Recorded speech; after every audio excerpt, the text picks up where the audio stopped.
ఈరోజు చాలా బాధాకరమైన రోజు.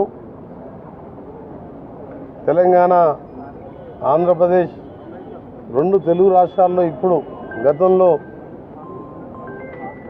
ఉమ్మడి ఆంధ్రప్రదేశ్లో ఎన్ఎస్వై యూత్ కాంగ్రెస్ నాయకునిగా ప్రజల మధ్యలో ఉంటూ పార్టీకి సేవ చేస్తూ ఒకవైపు మంత్రిగా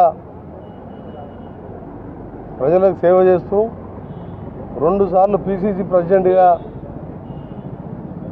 ఆ రోజు ఆనాడు ముఖ్యమంత్రి రాజశేఖర రెడ్డి గారితో కలిపి పోరాటాలు చేసి కాంగ్రెస్ పార్టీ అధికారంలో తేవడానికి కృషి చేసిన మహానాయకుడు.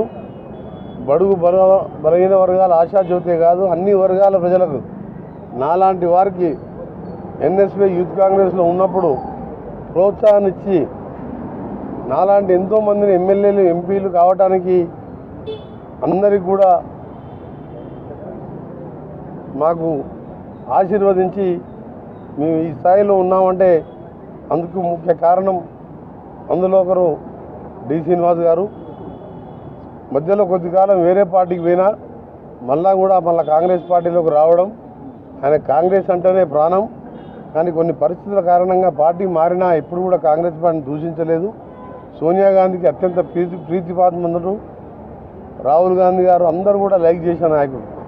నిజంగా మాకైతే ఇలా చాలా మా కుటుంబ పెద్దను పోగొట్టుకున్నట్టు అనిపిస్తుంది.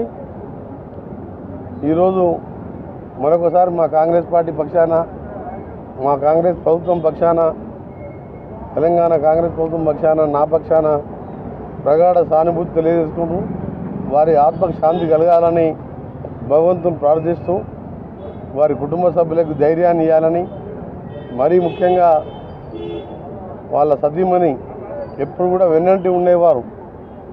ఇద్దరికి ఎన్నోసార్లు మేము సన్మానం కూడా చేయడం జరిగింది. వాళ్ళ సతీమణికి ధైర్యాన్ని ఇవ్వాలని కూడా భగవంతుని ప్రార్థిస్తూ తప్పకుండా కాంగ్రెస్ పార్టీకి ఈరోజు డి శ్రీనివాస్ గారిని ఆయన చేసిన సేవలు ఎప్పటికీ కూడా మర్చిపోలేదు.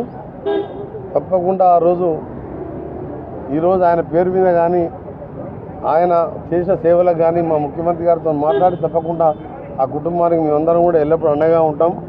మరొకసారి వారి ఆత్మకు శాంతి కలగాలని భగవంతుని ప్రార్థిస్తున్నాం.